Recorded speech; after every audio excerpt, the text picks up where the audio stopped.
जय महाकाल। आद्यकाली शक्ति साधना केंद्र में आपका स्वागत है। ये बताते रहते हैं कि किस प्रकार की वीडियो बनाई जा सकती है और उनके माध्यम से मुझे कुछ नए विषय मिलते हैं। उन सभी दर्शकों का मैं धन्यवाद करना चाहूँगा जो मुझे कुछ देते हैं या मुझसे साधना से जुड़े हुए कोई प्रश्न करते हैं ताकि मैं उनके सवालों का जवाब दे पाऊँ। आपके मन में, बहुत से ऐसे साधकों के मन में एक प्रश्न आया था कि हाजरात क्या है और हाजरात के विषय में, हाजरात में सच्चाई कितनी है, हाजरात सिद्ध होता है कैसे, हाजरात है क्या, इससे क्या क्या संभव हो सकता है, इसके अलावा क्या ये बच्चों पे ही कार्य करती है। ऐसे बहुत से सवालों के जवाब आपके मन में, कुछ साधकों के मन में थे, जिनका उत्तर देने के लिए आज मैं उपस्थित हुआ। हाजरात है क्या? हाजरात का अर्थ है कि एक विद्या, ये किसी सिद्धि या किसी देवता के आवाहन की बात नहीं कर रहा मैं। हाजरात का अर्थ है एक ऐसी विद्या जिसके माध्यम से आप तत्काल तत्क्षण अपने किसी प्रश्न के उत्तर को प्राप्त कर लेते हैं। अब अपने भविष्य जानने के लिए लोग पंचांगुली साधना, स्वप्न दर्शन साधना, स्वप्न मातंगी साधना, कई तरीके की साधना करते हैं, किंतु हाजरात उनसे अलग है। और ये अलग इस मायने में है क्योंकि हाजरात में आप अपने, अब इसके कई तरीके हैं, नख दर्पण हाजरात भी हैं, दीपक के अंदर दीपक की लौ पे भी हाजरात होती हैं, अर्थात दीपक की लौ में आपका कि आपकी प्रश्नों का उत्तर मिल जाए। समझने के लिए आप इसे ऐसे समझिए कि आपका मोबाइल चोरी हो गया। अब आप ये जानना चाहते हैं कि मेरा मोबाइल किसने चुराया है। इस चीज़ की देखने के लिए या तो आप एक 12 साल से छोटे बच्चे को ले आएँ और उस बच्चे के ऊपर अपनी मंत्र का प्रयोग करके उसके नाखून पे काजल लगाएं तो उस बच्चे को दिखाई देगा। दीपक की लौ आप प्रज्वलित करें तो उस बच्चे को दीपक की लौ में उस चोर का चेहरा परछाई दिखाई देगी। ठीक है, ये अब एक बात है कि क्या ये सिर्फ बच्चों पे ही कार्य करती है? ऐसा नहीं है, ये बच्चों पे ही कार्य नहीं करती। वस्तुतः इसे अपने नाखून में, दर्पण में और इसके अलावा दीपक की लौ में, किंतु उसमें दीपक भी कुछ अलग प्रकार के होते हैं। उनमें आग की रुई का कई जगह इस्तेमाल किया जाता है, कई जगह और कुछ तरीके, अलग अलग विद्याएँ हैं। हाजरात पे बहुत सी क्रियाएँ हैं, बहुत से अलग अलग लोगों के पास इसकी तरीके हैं। किंतु आज का जो मेरा विषय है वो हाजरात है। तो हाजरात की साधना करने के लिए कैसे करें और हाजरात को सिद्ध करके आप कैसे सिद्ध करके अपने प्रश्नों के उत्तर प्राप्त कर सकते हैं। तो आज मैं आपको बताने जा रहा हूँ एक हाजरात के विषय में जो अत्यंत सुलभ है, जिसके माध्यम से आप पीर बुद्धू शाह के द्वारा सिद्ध करके किसी एक बच्चे के माध्यम से अपने प्रश्नों का उत्तर प्राप्त कर सकते हैं। पीर बुद्धू शाह हाजरात को चलाने वाले सबसे शक्तिशाली और प्रबल शक्तियों में से माने जाते हैं। इनके माध्यम से आप हाजरात को तत्काल बड़े प्रभावी ढंग से सिद्ध कर सकते हैं। जैसा कि इस समय में रमजान का महीना चल रहा है, तो ऐसे महीने में इस्लामिक विद्याएं बहुत तीव्रता से कार्य करती हैं। जिस प्रकार से नवरात्रि में माँ दुर्गा की, श्रावण के महीने में भगवान शिव की साधना की जाती है क्योंकि ये उनके विशिष्ट दिन हैं, उसी प्रकार रमजान का पर्व एक ऐसा अवसर है जिस समय में इस्लामिक विद्याएं सात्विक बहुत अच्छी कार्य कर जाती हैं। साधना को किसी भी गुरुवार से शुरू किया जा सकता है, तथापि रमजान का अपना विशेष महत्व है। अन्यथा आप किसी भी गुरुवार के दिन, विशेषकर नौचंदी गुरुवार से साधना को प्रारंभ करें तो इसकी सफलता में संभावना और कई गुना बढ़ जाती है। गुरुवार के दिन आप सर्वप्रथम किसी पीर की मजार पर जाएं, वहां जाकर 5 अगरबत्ती जलाएं, लौंग कपूर चढ़ाएं, इत्र चढ़ाएं, गुलाब के फूल पीर को अर्पित करें। कोई भी पीर जो आपके यहाँ निकट में, आपके आसपास में हो, उनके करने के बाद आप उनसे पीर बुद्धू शाह हाजरात की आज्ञा मांग करके वापस अपने घर पे आ जाएं। रात्रि काल में इस साधना को आपको शुरू करना है। पीर बुद्धू शाह की हाजरात 7 दिन तक नियमित रूप से की जाती है। गुरुवार से इस साधना का प्रारंभ किया जाता है। समय आप रात्रि को 9 बजे के बाद कभी भी चुन सकते हैं। एक बात ध्यान रखें कि अजान होने के वक्त आपकी साधना काल में अजान नहीं होनी चाहिए, क्योंकि अजान के वक्त हमारे सभी पीर जो अशरीरी हैं वो चले जाते हैं अपनी नमाज अदा करने। ऐसी स्थिति में उनका आवाहन, उनके मंत्रों का प्रयोग करके उन्हें बुलाना, ये बहुत गलत बात होती है, जिससे वो कुपित हो जाते हैं। उनकी साधना में विघ्न आने पर वो आपको सफलता नहीं देते, अपितु आपको क्षति पहुंचा सकते हैं। आपको इस साधना को अजान काल बंद होने के बाद, अर्थात रात्रि काल में 10 बजे के बाद आप इस साधना को, 10-11 बजे के बाद आप इस साधना को करें। मध्य रात्रि के समय का चुनाव करें।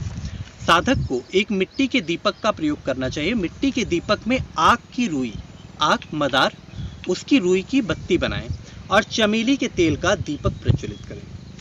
ये क्रिया आपको पश्चिम मुखी होकर के करनी है। सफ़ेद रंग के आसन पर सफ़ेद रंग की लुंगी, सफ़ेद कुर्ता, सिर पे आप कोई कपड़ा रख सकते हैं या अंगोछा इत्यादि से आप उसे बांध सकते हैं। इस्लामिक टोपी, मुसलमानी टोपी अगर आपके पास किसी मुसलमान भाई के पास हो तो वो टोपी लगा सकते हैं। अपने सामने सर्वप्रथम 5 पीरों के नाम से 5 गुलाब के फूल अर्पित करें। फिर पूर्व बुद्धू शाह के नाम से गुलाब के फूल अर्पित करें। मिट्टी के पात्र में बर्फ़ी, खोवे की बर्फ़ी वहाँ अर्पित करें, 5 बर्फियाँ रखें। तदुपरांत गुलाब और चमेली के इत्र से गुलाब और चमेली के इत्र को उन पर चढ़ाएं, उनसे सुवासित करें जगह को। खुशबू थोड़ी सी आपके शरीर में भी लगी होनी चाहिए, आपका शरीर भी साधना काल में महकता रहे इस अमल के समय में। और आपको पीर बुद्धू शाह के मंत्र का जाप वज्रासन में, अर्थात घुटने मोड़ करके बैठना, वज्रासन में बैठ करके आपको पीर बुद्धू शाह के मंत्र का जाप करना पड़ता है। इस अमल को करने के लिए आपको 75 मनके की माला का प्रयोग करना चाहिए। 75 मनके की आप 10वीं की माला लें, उससे आप इस मंत्र को जाप करें। अन्यथा आप 75 मनके की काली हकीक की माला बना सकते हैं या ले सकते हैं, उससे आप इस साधना अमल को कर सकते हैं। साधना काल में दीपक लगातार जलते रहना चाहिए। 7 दिन आपको पूर्ण रूप से सात्विक रहना होगा, ब्रह्मचर्य व्रत का पालन करना होगा। प्रातःकाल इष्टादि स्नान होकर के पुनः पीरू को अगरबत्ती, धूप दीप इत्यादि जरूर करें। साधना काल का समय आपका रात्रि काल होगा, किंतु आप पूरे दिन साफ पाक बने रहें। प्याज, लहसुन, इस तरीके की शराब, मद्य इत्यादि चीज़ों का आपको प्रयोग बिल्कुल भी नहीं करना है।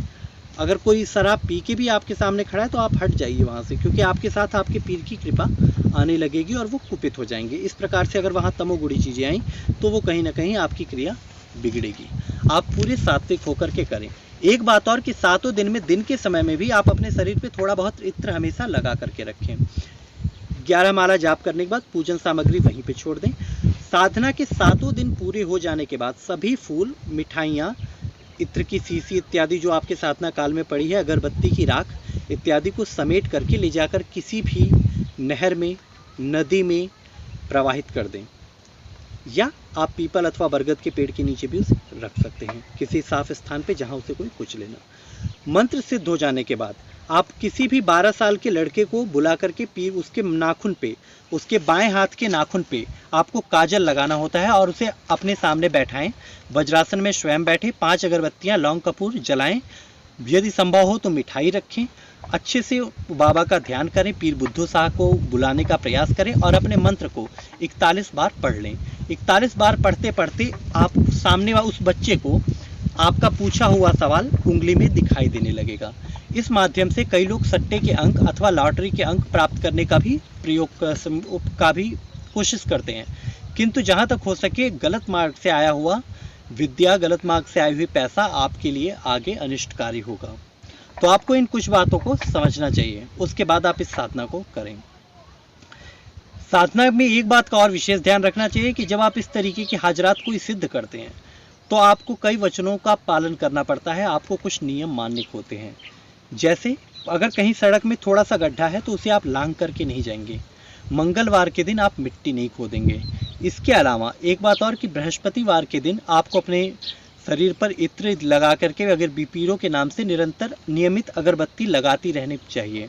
इससे क्या होगा कि आपकी शक्ति खत्म नहीं होगी, वरना 3 महीने बाद कहीं ना कहीं ऐसा हो सकता है कि आपके बुलाने पर पीर बुद्धू शाह ना आए, हाजरात में चीज़ें न दिखाई दे। शुरू में हाजरात 3 बार 4 बार अच्छा काम करेगी, आगे जाके कमज़ोर पड़ जाएगी, नहीं सही जवाब मिलेगा। ऐसा ना हो इसलिए गुरुवार के गुरुवार नियमित रूप से पूजा अर्चना करते रहें, अर्थात अपने अमल को दोहराते रहें। 11 माला मंत्र जाप आप जितने समय तक लेके चलें, हफ्ते में 1 ही बार आपको करना पड़ेगा। इसके बाद नौचंदी गुरुवार जैसे मुहूर्त पे विशेष पूजन करें। सामान्य अवसर पे आप मंत्र को सिर्फ 41 बार भी पढ़ लेंगे तो आपका कार्य हो जाएगा, आपको आपके प्रश्नों के उत्तर मिल जाएंगे। एक मेरे किसी मित्र ने इसका एक प्रयोग किया था अपने एग्ज़ाम्स में। उस समय हम लोग पढ़ते थे, स्टूडेंट थे, 10th क्लास में पढ़ते थे, तो उस समय में प्रश्नों के क्वेश्चन पेपर देखने के लिए इसका प्रयोग किया था और इसमें एग्जैक्ट कुछ प्रश्न बिल्कुल सही आए थे। हाजरात के माध्यम से उसने क्वेश्चन पेपर देखने का प्रयास किया था और सफल हुई थी क्रिया। ये मेरा अनुभूत प्रयोग है, आप इसे आजमा करके देखें, ये आपको अवश्य लाभ देगा। जय महाकाल।